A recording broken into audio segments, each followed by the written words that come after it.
नमस्कारः शुभसन्ध्या। सम्प्रति वयं काण्ट्राक्ट् टीचर् 20-21 ये संस्कृतविद्यार्थिनः सन्ति तेषां कृते पुनश्च एक अभ्यासप्रश्नपत्रम् आनीतवन्तः। अद्यतन वयं चतुर्थप्रश्नपत्रे इतोपि 30 प्रश्नान् अपि अभ्यासं कुर्मः, यत्र व्याकरणसम्बन्धीयाः प्रश्नाः सन्ति, पुनश्च संस्कृतशिक्षणसन्दर्भे प्रश्नाः सन्ति, संस्कृतमूल्याङ्कनपरीक्षणसन्दर्भात् अपि प्रश्नाः सन्ति, भाषाकौशलसन्दर्भात् अपि प्रश्नाः सन्ति। अतः मुख्य ये प्रश्नाः परीक्षा उपयोगिनः वर्तन्ते तान् आधृत्य एव अद्य वयं पुनः अभ्यासं कुर्मः। इतः पूर्वं वयम् इतोपि सेट् त्रयम् अभ्यासं कृतवन्तः। यदि तत्सर्वं भवन्तः अभ्यासं न कृतवन्तः तर्हि उपरि ऐ बटन् मध्ये लिङ्क् अस्ति, तत्र गत्वा भवन्तः द्रष्टुम् अर्हन्ति। प्रारम्भं कुर्मः। इदानीम् अद्यतन प्रथमप्रश्नं प्रति गच्छामः। प्रथमप्रश्नः अस्ति अत्रागत्य इत्यत्र कः सन्धिः? पदम् अस्ति एकम् अत्रागत्य। अत्रागत्य पदे कः सन्धिः भवति? यण्सन्धि, बुद्धिसन्धि, दीर्घसन्धि, गुणसन्धि। सन्धीनां विषये भवन्तः सामान्यरूपेण जानन्ति, अतः एतस्मिन् विषये पुनः अहं चर्चां न करोमि। उत्तरमपि बहुजनाः जानन्ति, ये जानन्ति कामेण्ट् बाक्स् मध्ये लिखन्तु उत्तरम्। अत्र किं भवति? दीर्घसन्धिः भवति। कथं भवति? पुनश्च अत्र सन्धिं करोतु। प्रारम्भिकसमये किं भवति पश्यामः। पदद्वयम् अस्ति, एकः अस्ति अत्र, द्वितीयं पदम् अस्ति आगत्य। उभयोः मेलनं भवति आ इति पदस्य, पुनश्च अत्र आ, एतयोः मेलनेन किं भवति? दीर्घः भवति। अ आ वर्णयोः मेलनेन किं भवति? दीर्घवर्णः भवति, आ इति वर्णः आगच्छति। अतः अत्र समीचीनं विकल्पं भवति दीर्घसन्धिः इति। अस्तु, इदानीम् अग्रिमं प्रश्नं प्रति गच्छामः। एतद् एवम् एकं प्रश्नम् अहं स्थापितवान्। एवं प्रकारेण बहवः प्रश्नाः अपि भवितुम् अर्हन्ति। निम्नोक्तेषु अव्ययं नास्ति। अधोभागे ये पदानि सन्ति वा शब्दाः सन्ति, एतेषु कः अव्ययपदं नास्ति? प्रति, प्रथमविकल्पः अस्ति प्रति, शाकम् अस्ति अत्र। प्रति एकम् अव्ययपदम् अस्ति। प्रति इति अव्ययपदं व्यवहारं भवति द्वितीयविभक्त्यां, तथैव साकम् इति पदं व्यवहारं भवति तृतीयविभक्त्यां, तथैव अस्ति एतत् क्रियापदम् अस्ति। आम्, अतः अनन्तरम् अस्ति अत्र, एतदपि एकम् अव्ययपदं भवति। अतः अत्र समीचीनविकल्पः भवति अस्ति इति, यतोहि अस्ति एकं क्रियापदम् अस्ति, अतः अत्र समीचीनविकल्पः भवति अस्ति। अग्रिमं प्रश्नं प्रति गच्छामः। अत्यन्तसरलाः प्रश्नाः सन्ति। संस्कृतशिक्षणसन्दर्भे बहु कष्टाः प्रश्नाः सन्ति। अप्यूहति, अत्र सन्धिविच्छेदः करणीयः। एकः पदः अस्ति अप्यूहति, अत्र सन्धिविच्छेदं करोतु। अत्र पदद्वयम् अस्ति अप्यूहति। प्रारम्भिकसमये अत्र प्रथमपदः अस्ति अपि, अतः अपि इति शब्दे हर्षैकारः आगच्छति, अतः चतुर्थविकल्पः पुनः तृतीयविकल्पः अशुद्धं वर्तते, यतोहि अत्र हलन्तः अस्ति, अत्र दीर्घैकारः अस्ति, अतः अन्तिमविकल्पद्वयं न भवति। अग्रे पश्यामः। कदाचित् भवति चेत् प्रथम अथवा द्वितीयविकल्पः भवति। अत्र इतोपि किं पश्यामः वयम्? उहति इति शब्दे अपि तु एकं पदम् अभवत्, अपरं पदम् अस्ति उहति। उहति अत्र दीर्घोकारः अस्ति, अतः अत्र समीचीनविकल्पः भवति द्वितीयविकल्पः, अपि प्लस् उहति अप्यूहति इति। अत्यन्तसरलाः प्रश्नाः सन्ति। अयं प्रश्नः संस्कृत संज्ञाप्रकरणात् एव अस्ति। पाणिनिशिक्षानुसारेण यमवर्णाः सन्ति। पाणिनिशिक्षानुसारेण कति यमवर्णाः? यमवर्णाः तु जानन्ति भवन्तः, यथा क क क एवं पुनश्च क द्वयस्य मेलनेन भवति क हलन्त क, तथैव ख एवं भवति ग ग त। एवं प्रकारेण यमवर्णाः सन्ति। एतादृशः कति वर्णाः सन्ति? एतादृशः 4 वर्णाः सन्ति। पाणिनिशिक्षानुसारेण 4 यमवर्णाः सन्ति। क ख ग घ एवं प्रकारेण 4 विकल्पाः सन्ति। सम्यक् विकल्पः भवति अत्र। दन्तोष्टम् उच्चारणस्थानं वर्तते। दन्तो ओष्ठ एतयोः कस्य वर्णस्य उच्चारणं भवति? बकारस्य, ककारस्य, थकारस्य, पकारस्य। एकवारं पश्यामः। वर्णः एकः, स्थानद्वयमस्ति, अतः किञ्चित् ध्यानेन सह द्रष्टव्यं। ककारः तु न भवति, यतोहि ककारस्य उच्चारणस्थानं अकुह विसर्जनीयानां कण्ठः इति भवति, अतः कवर्गस्य उच्चारणस्थानं भवति अत्र कण्ठः। पुनश्च अस्ति थकारः, जानन्ति भवन्तः थकारस्य उच्चारणस्थानविषये। यदि प्रत्येकस्मिन् विषये चर्चां कुर्मः चेत् कदाचित् बहु कालः गच्छति। अतः वकारस्य उच्चारणस्थानं भवति दन्तोष्टम्। अत्र समीचीनविकल्पं भवति वकारः इति। अतः अग्रिमं प्रश्नं प्रति गच्छामः। प्रकृति इत्यत्र इकार आश्रित विसर्गस्य उच्चारणस्थानम् अस्ति। प्रकृति एकः पदः अस्ति प्रकृतिः इति। इत्यत्र इकार आश्रित विसर्गस्य उच्चारणस्थानम्। एतत् किञ्चित् ध्यानेन सह शृणुमः।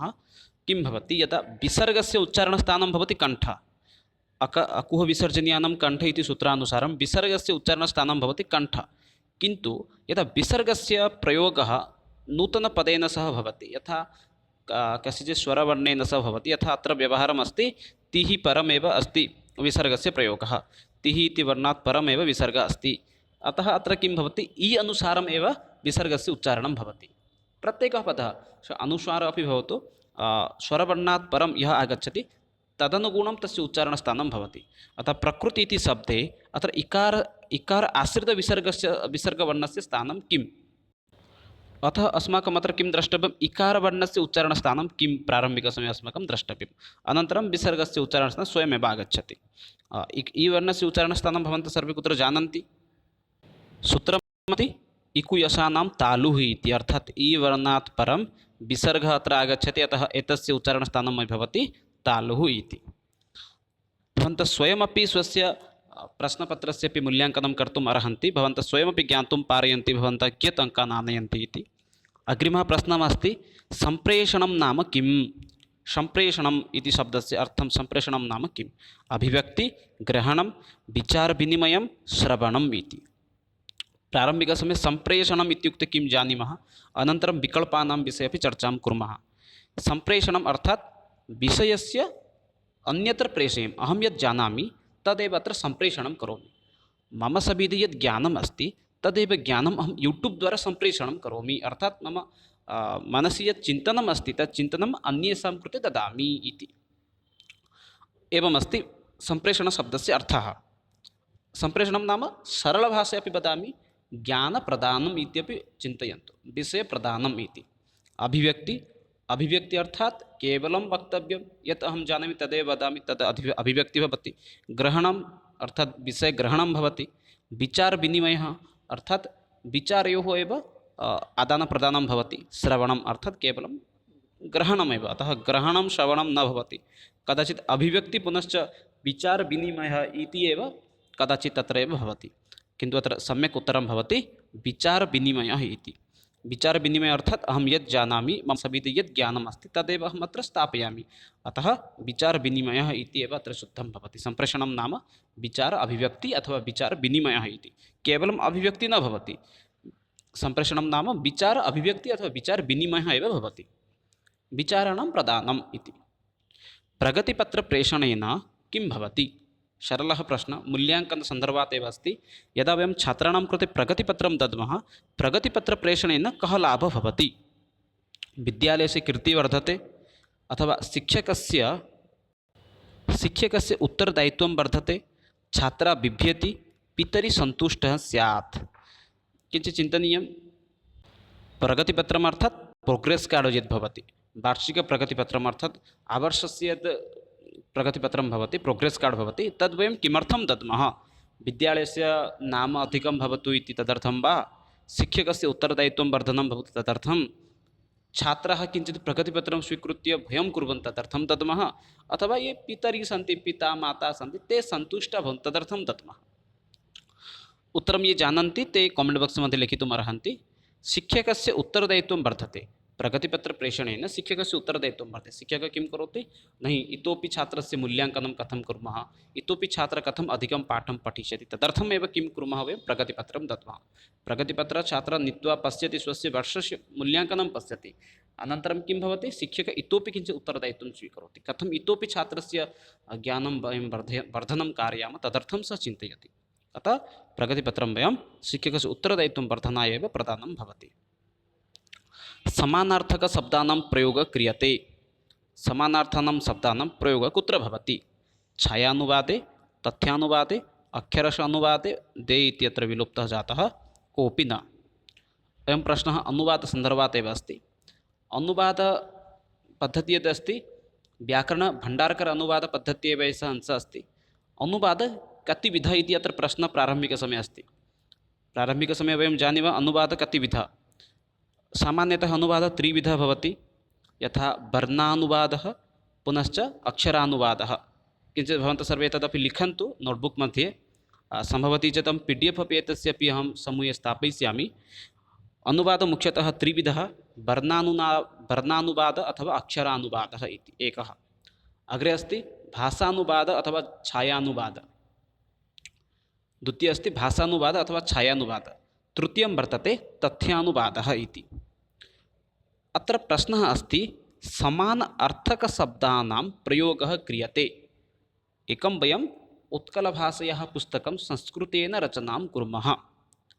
अत्र अर्थः यद् अस्ति तदेव अर्थम् अत्र यदि वयं स्थापयामः, यत् उत्कले पुस्तके आसीत् तदेव वयं यदि संस्कृतपुस्तके स्थापयामः तर्हि एतद् कस्य अंशः भवति। ये समुचितं विकल्पं जानन्ति कमेण्ट् बाक्स् मध्ये लिखितुम् अपि अर्हन्ति। अत्र समीचीनं विकल्पं भवति छायानुवादः। अर्थात् तत्र यद् अर्थम् अस्ति तत्र सलिलम् इति शब्दस्य अर्थं यत् लिखितम् अस्ति तदेव यदि संस्कृतभाषायां यदि स्थापयामः तर्हि अस्माकं किं भवति छायानुवादः इति तत्र भवति। अग्रिमं छायानुवादः अथवा भाषानुवादः इति वक्तुमपि शक्नुमः। प्रत्येकस्य शब्दः केवलं भाषा अर्थात् संस्कृते अस्ति उत्कलभाषां प्रति अनुवादं भवति, अतः भाषानुवादः अथवा छायानुवादः इति वक्तुं शक्नुमः। अग्रिमः प्रश्नः अस्ति अभिनयविधेः प्रयोगः कुत्र स्यात्। यदा वयम् अभिनयद्वारा पाठयामः तदा किं भवति सामान्यरूपेण, अभिनयविधिः कुत्र चलति इति। पद्यशिक्षणे, गद्यशिक्षणे, नाटकशिक्षणे, निबन्धशिक्षणे। सरलः प्रश्नः, वयं सर्वेपि जानीमः नाटकशिक्षणे एव अभिनयपद्धतिः प्रचलति, अन्यथा तु गद्यपद्यशिक्षणे तु तथा न चलति। अधिकाधिकं नाटकशिक्षणे एव अभिनयविधिद्वारा वयं पाठयामः। अभिनयविधिद्वारा किं भवति, छात्राणां ज्ञानवर्धनं भवति, छात्राः अपि मनोरञ्जनं कृत्वा अपि पाठं पठन्ति। भाषायाः शिक्षणं नाम किं। भाषायाः शिक्षणम् अर्थात् भाषाशिक्षणस्य उद्देश्यं, भाषा किमर्थं वयं पाठयामः इति सामान्यरूपेण प्रश्नः अस्ति। भाषायाः शिक्षणं नाम किं। लेखनस्य शिक्षणं, भाषणस्य शिक्षणं, वाचनस्य शिक्षणं, पूर्वोक्तत्रयस्य शिक्षणं। किमर्थं वयं भाषाशिक्षां दद्मः इति प्रश्नः अस्ति। उत्तरं ये जानन्ति लिखितुम् अर्हन्ति। उपरोक्त सर्वम् एव भवति। भाषा किमर्थं पाठयामः, छात्राणां लेखनक्षेत्रे वृद्धिः भवतु, छात्राणां भाषणक्षेत्रे वृद्धिः भवतु, छात्राणां वाचनक्षेत्रे वृद्धिः भवतु। अतः अत्र समुचितविकल्पः भवति चतुर्थविकल्पः, पूर्वोक्तत्रयस्य शिक्षणम् इति। अग्रिमं प्रश्नं प्रति गच्छामः। परीक्षायाः मुख्यलक्ष्यम् अस्ति। अस्माकं यत् परीक्षा भवति तस्य मुख्यलक्ष्यं किम् अस्ति। छात्राणां ज्ञानस्य मूल्याङ्कनं, शिक्षकाणां कार्यस्य परीक्षणम्, अग्रिमकक्षायै प्रेषणं, विद्यालयस्य उद्देश्यानां प्राप्तिः। परीक्षणं वयं किमर्थं, वार्षिकपरीक्षणं किमर्थं भवति इति प्रश्नः अस्ति। परीक्षणसन्दर्भे अपि बहूनां निवेदनम् आसीत्, किञ्चित् भवन्तः परीक्षणमूल्याङ्कनसन्दर्भे वीडियो कुर्वन्तु इति। शीघ्रातिशीघ्रं वयं तदपि कुर्मः एव। परीक्षायाः मुख्यलक्ष्यं किम् अस्ति। परीक्षायाः मुख्यलक्ष्यं भवति छात्राणां ज्ञानस्य मूल्याङ्कनं। छात्राः कियत् पठितवन्तः, कियत् अधीतवन्तः तद् ज्ञातुम् एव वयं किं कुर्मः, छात्राणां ज्ञानस्य मूल्याङ्कनाय एव वयं किं कुर्मः, परीक्षां कुर्मः। अग्रिमं प्रश्नं प्रति गच्छामः। अनुशासनस्य तात्पर्यं किम् अस्ति। किमर्थं वयम् अनुशासनं कारयामः। छात्राणां कृते वदामः अनुशासनेन भवन्तु। किमर्थं वयं वदामः। अनुशासनस्य तात्पर्यं भवति दण्डप्रदानं वा, सद्व्यवहारशिक्षणम् अथवा पुरस्कारदानम् अथवा स्वेच्छाचरणम्। अनुशासनस्य तात्पर्यं किम् अस्ति। दण्डप्रदानार्थं तु वयम् अनुशासनं पालनं कुर्वन्तु इति न वदामः।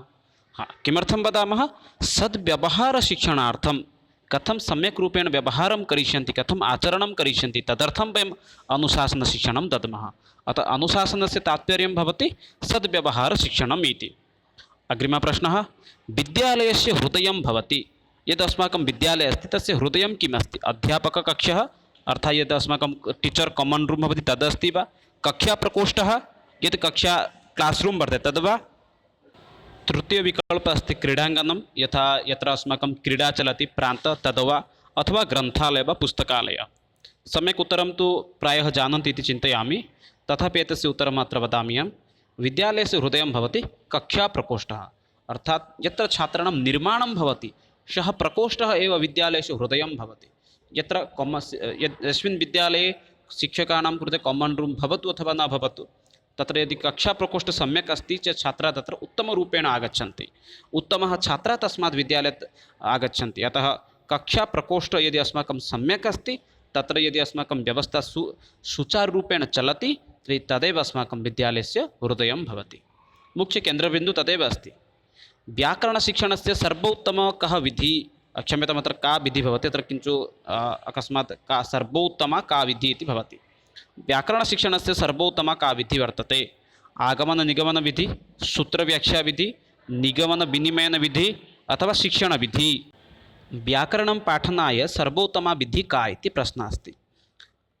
आगमननिगमनविधिः अर्थात् आरोह अवरोह पद्धतिः इति जानीमः वयं सर्वे। सूत्रव्याख्या अर्थात् केवलं सूत्रं वदति शिक्षकः, अनन्तरं व्याख्यां करोति, यत् प्राचीनकाले चलति आसीत् तद्वा। नियमनविनिमयनविधिः अर्थात् केवलं नियमान् वदति अनन्तरं समापयति। शिक्षणविधिः अर्थात् यत्र सर्वे आगच्छन्ति। अतः अत्र समीचीनविकल्पः भवति आगमननिगमनविधिः इति। आगमननिगमनविधिद्वारा एव वयम् अस्माकं व्याकरणकक्षां सम्यक् रूपेण सुचारुरूपेण चालयितुं शक्नुमः। सम्यक् विकल्पः अत्र भवति आगमननिगमनविधिः इति। अग्रिमं प्रश्नं प्रति गच्छामः। कक्षे प्रथम अनिवार्यता विद्यते। कक्षे प्रारम्भिकसमये अस्माकं किं भवेत्? मुख्यम् अस्माकं कक्षे प्रकोष्ठे किं भवेत्?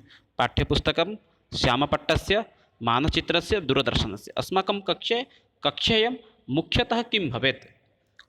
यदि एतद् न भवति चेत् कक्षायां ते कक्षा अस्माकं कक्षायुक्तं न भवति। भवन्तः कुत्रचिदपि गच्छन्तु, भारतं भवतु अथवा भारतात् बहिः गच्छतु, तत्र एतेषु नाम विषयेषु एकः निर्धारितरूपेण तत्र भवति, तद् भवति श्यामपट्टः। अर्थात् अस्माकं यत् कृष्णफलकं भवति तद् प्रत्येकस्मिन् विद्यालये प्रत्येककक्षायाम् एव श्यामपट्टः भवति। श्यामपट्टेन विना कक्षा कदापि न चलति। अतः अत्र सम्यक् विकल्पः भवति श्यामपट्टः इति। अर्थात् कक्षा अनिवार्यतया श्यामपट्टः भवेत् एव। परिष्कारात्मकशिक्षणम् अस्ति। परिष्कारात्मक अर्थात् यद् वयं पाठयामः तद् वारं वारं परिष्कृतं कदा भवति? उपचारात्मक, व्यापकं भवति, मौखिकं भवति, विकल्पात्मक भवति। ये सम्यक् उत्तरं जानन्ति कमेण्ट् मध्ये अपि लेखितुम् अर्हन्ति। परिष्कारात्मकशिक्षणं भवति उपचारात्मकशिक्षणं भवति परिष्कारात्मकशिक्षणम् इति। अग्रिमप्रश्नः। तृतीयकक्षायाः छात्रः उच्चस्वरेण वाचनं करोति, तदा शिक्षकः तां वाचनसमये स्वरपरिवर्तनं पुनश्च स्वरस्य आरोहम् अवरोहं कर्तुं निर्दिशति। एवं शिक्षकस्य ध्यानम् अस्ति। नाम सामान्यरूपेण वदामि, एकः छात्राः किं कुर्वन्ति? तृतीयकक्षायाः छात्राः उच्चस्वरेण गीतगानं कुर्वन्ति। तदा किं भवति? तदा शिक्षकः किं करोति? वाचनसमये स्वरस्य परिवर्तनं कर्तुं कुत्रचित् उपरि अथवा दीर्घस्वरेण, कुत्रचित् पुनः कुत्रचित् न्यूनस्वरेण गानं कर्तुं निर्देशं ददाति। एवं कथनस्य शिक्षकस्य कः अभिप्रायः अस्ति? शिक्षकस्य मुख्यं लक्ष्यं किम् अस्ति?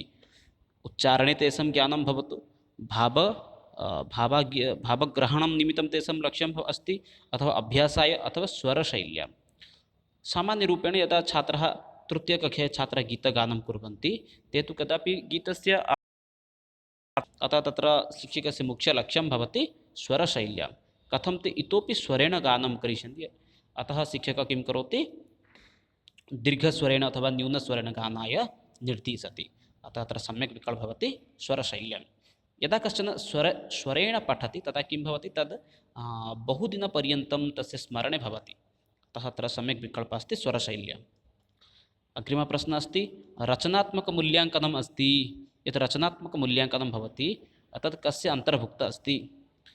पाठगतविषयस्य छात्राणां पूर्वानुभवैः सह सम्बन्धस्थापनं, तस्य पाठनस्य सारांशे, पाठे स्थितेषु कठिनशब्देषु अथवा पाठस्य व्याकरणविषये। रचनात्मकमूल्याङ्कनं, रचना अर्थात् उच्यते रचनात्मक इति शब्दस्य अर्थं भवति सृजनात्मक, लेखनयुक्तमूल्याङ्कनस्य लक्ष्यं किम् अस्ति? पाठगतविषयस्य छात्राणां पूर्व अनुभवैः सह सम्बन्धस्थापनम्, अर्थात् ते यत् पठितवन्तः तद् विषयं ते पूर्वविषयेन सह तेषां सम्पर्कः भवतु, अग्रिमविषयेन सह सम्पर्कं भवतु। अतः रचनात्मक अर्थात् लेखनाय एव सर्वदा किं भवति, शिक्षकः आदेशं ददाति। अग्रिमं प्रश्नं प्रति गच्छामः। अग्रिमः प्रश्नः अस्ति संस्कृतशिक्षणे सम्प्रेषणम् उपागमे कस्य प्रधानता वर्तते। संस्कृतशिक्षणे सम्प्रेषण उपगमे कस्य प्रधानता वर्तते। अर्थात् संस्कृतमिति न प्रत्येकविषये सम्प्रेषणाय कस्य अधिकरूपेण प्रधानता अस्ति। यदापि वयं कक्षायां पाठयामः तदा सम्प्रेषणं कः करोति न अध्यापकः करोति। अतः अत्र सम्यक् विकल्पः अस्ति अध्यापकस्य इति। सम्प्रेषण इति शब्दस्य पूर्वमेव अहम् उत्तरं नाम अर्थम् उक्तवान्। सम्प्रेषणम् अर्थात् ज्ञानस्य प्रदानं, ज्ञानस्य अभिव्यक्ति कः करोति कक्षायां, न शिक्षकः एव करोति। अग्रिमं प्रश्नं संस्कृत अध्यापने दृश्यश्रव्यसाधनं किं। दृश्यश्रव्य अर्थात् ऑडियो वीडियो किम् अस्ति। दूरदर्शनमध्ये ऑडियो भवति, वीडियो भवति। ध्वनियन्त्रं केवलम् ऑडियो, श्यामपट्ट केवलं वीडियो। यतोहि अत्र ऑडियो वीडियो नास्ति, अतः एतदपि न भवति। अतः सम्यक् उत्तरं भवति अत्र दूरदर्शनं दृश्यश्रव्य उपकरणं भवति। सङ्गणकमपि लेखितुम् अर्हामः। विषयगतकाठिन्यानां ज्ञानं कथं भवति। विषये ये नाम कठिनताः सन्ति तेषां समाधानं कथं भवति। मूल्याङ्कनेन, भाषणेन, श्लोकगानेन, परस्परभाषणेन। उत्तरं ये जानन्ति कामेण्ट् बाक्स् मध्ये लेखितुम् अर्हन्ति। अत्र सम्यक् विकल्पः भवति मूल्याङ्कनेन। वयं मूल्याङ्कनेन एव काठिन्यनिवारणं कर्तुं शक्नुमः। कष्टशब्दानाम् अपि अर्थं ज्ञातुं पारयामः। अतः अत्र सम्यक् उत्तरं भवति मूल्याङ्कनेन इति। अग्रिमः प्रश्नः शिक्षकः कक्षायां कम् आश्रित्य पाठयति। यदा शिक्षकः छात्रान् पाठयति तदा शिक्षकः कम् आश्रित्य पाठयति। सुधाखण्डम् आश्रित्य पाठयति वा पाठ्यपुस्तकं, श्यामपट्टं वा सर्वं। ये सम्यक् उत्तरं जानन्ति कामेण्ट् बाक्स् मध्ये लेखितुम् अर्हन्ति। आश्रित्य अर्थात् तस्य माध्यमं किं भवति। शिक्षकः यदा कक्षां पाठयति तदा सः कानि द्रव्याणि व्यवहृत्य पाठयति। अतः अत्र सम्यक् उत्तरं भवति सर्वं। यदा शिक्षकः कक्षां पाठयति तदा सः सुधाखण्डस्य व्यवहारं करोति, पाठ्यपुस्तकस्य व्यवहारं करोति, श्यामपट्टस्य व्यवहारं करोति। अतः सम्यक् विकल्पः भवति सर्वम् इति। अग्रिमः प्रश्नः व्याकरणशिक्षणस्य को अयं विधिः श्रेष्ठः। यदस्माकं व्याकरणशिक्षणम् अस्ति तदर्थं सर्वोत्तमविधिः का अस्ति इति वा श्रेष्ठविधिः का वर्तते। निगमनविधिः, आगमनविधिः, आगमननिगमनविधिः, सूत्रविधिः। व्याकरणपाठनाय सर्व उत्कृष्टविधिः भवति आरोहपद्धतिः। आरोहपद्धत्या इतोपि नामद्वयम् अस्ति, तद्भवति आगमनविधिः अथवा आविष्कारविधिः। अतः अत्र सम्यक् उत्तरं भवति आगमनविधिः इति। प्रायः भवन्तः यत्र कुत्रापि द्रष्टुम् अर्हन्ति सर्वत्र आगमनविधिः अथवा निगमनविधिः इति लिखितं भवति, किन्तु केवलम् अस्माकम् उत्कले आरोहपद्धतिः इति लिखितम् अस्ति। अग्रिमं विकल्पं प्रश्नं प्रति गच्छामः। प्राथमिकस्तरे को अयं विधिः समुपयुक्तः। प्राथमिकस्तरे छात्राणां पाठनाय समुपयुक्तविधिः का वर्तते। कथाविधिः, प्रश्नविधिः, उदाहरणविधिः, भाषणविधिः। लघुबालकानां कृते किं रोचते, लघुबालकेभ्यः किं रोचते। वयं सर्वे जानीमः लघुबालानां कृते कथा एव रोचते। लघुबालेभ्यः किं रोचते, कथा एव रोचते। अतः अत्र सम्यक् विकल्पः भवति कथाविधिः। कथाविधिद्वारा एव वयं प्रारम्भिकस्तरे अथवा प्राथमिकस्तरे विषयान् पाठयामः। इदानीम् अयं प्रश्नः अस्माकं पद्यसन्दर्भात् एव अस्ति। पञ्चप्रश्नाः। इदानीं प्रश्नानाम् अभ्यासं कुर्मः। अत्र अहं सन्धिविच्छेदं कृत्वा एव सम्पूर्णं श्लोकं स्थापितवान्। अहं पठामि सम्पूर्णं श्लोकं, भवन्तः अपि ध्यानेन सह पश्यन्तु। प्रत्येकस्य शब्दस्य अर्थमपि अवगच्छन्तु। यतोहि अर्थ अवगमनात् यदि न भवति चेत् कदाचित् श्लोकस्य भावमपि वयं ज्ञातुं न पारयामः। सरसिजजमु अनुबुद्धिं शैवलेन अपि रम्यं मलिनम् अपि हिमांशुलक्ष्मं लक्ष्मीं तनोति इयम् अधिगमनोज्ञा वल्कलेन अपि तन्वी किमिव हि मधुराणां मण्डनं नाकृतीनाम्। अयं श्लोकः अभिज्ञानशाकुन्तलसन्दर्भात् एव अस्ति। केचन सन्धिविच्छेदान् अहमत्र सन्धिविच्छेदं कृत्वा एव स्थापितवान्। भिन्नभिन्नवर्णं स्थापितवान्। सन्धि किं भवति। प्रारम्भिकसमये अस्ति सरसिजनो, एकवारं पश्यामि। सरसिजनं सरसिजं जुक्त अनुबिद्धं शैवलेन जुक्त अपि एवं प्रकारेण सन्धि भवति। एतत् सर्वमहं तु यतोहि सन्धि भिन्नभिन्नवर्णेन लिखितवान्, अतः भवन्तः अपि एतेषां सन्धिपदान् अर्थमपि एतेषां ज्ञातुं भवन्तः पारयन्ति। अत्र एकः प्रश्नः अस्ति, अनुबिद्धम् अर्थं भवति। अनुबिद्धं शब्दस्य अर्थं भवति आवृतं। तथैव प्रत्येकस्य शब्दस्य अर्थविषये अपि अहम् अत्र व्याख्यां न करोमि। अयं श्लोकः तु भवन्तः जानन्ति सर्वे एव, अभिज्ञानशाकुन्तलं सन्दर्भात् एव अस्ति। अत्र प्रश्नमस्ति, सरसिजम् इति शब्दस्य अर्थं किम्? सरसिजम् इति पदस्य अर्थं भवति पद्मं। जानीमः वयं सर्वे, श्लोकः यतोहि अभिज्ञानशाकुन्तलसन्दर्भात् अस्ति, अतः सरसिजम् इति शब्दस्य अर्थं भवति पद्मम् इति। नाकृतीनाम् इति पदस्य सन्धिविच्छेदं करोतु। नाजुक्त कृतीनां, नाजुक्त आकृतीनां, नाजुक्त अकृतीनां, नाजुक्त आकृतीनां। भवन्तः कुत्रापि ना इति पदं संस्कृते द्रष्टुं न अर्हन्ति। संस्कृते यद् नास्तिवाचकशब्दः अस्ति अव्ययपदः, तद्भवति न इति।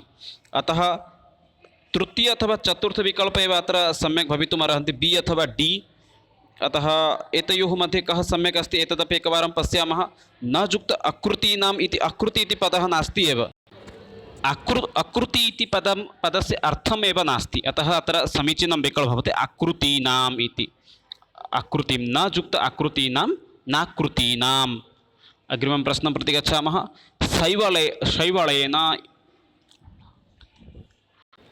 शैवलेन अत्र शैवलेन स्थाने शैवलने इति अभवत्, अतः सम्यक् भवति, अत्र शैवलेन इति भवति। एतद् नास्ति एव। अस्तु, किञ्चित् एतस्य मार्जनं कुर्मः। अग्रे किमस्ति? शैवलेन इति सकारणविभक्तिं निर्णयं कुरुत। शैवलेन इति शब्दस्य सकारणविभक्ति किं भवति? करणे तृतीया अथवा हेतु तृतीया, सहार्थे तृतीया, अनुक्ते कर्तरि तृतीया। एतदर्थं वयं किञ्चित् श्लोकं सुभाषितमपि पश्यामः। सुभाषितं किं श्लोकं पश्यामः। श्लोके किम् अस्ति एकवारं पश्यामः। शैवलेन रम्यं। यदा किं भवति?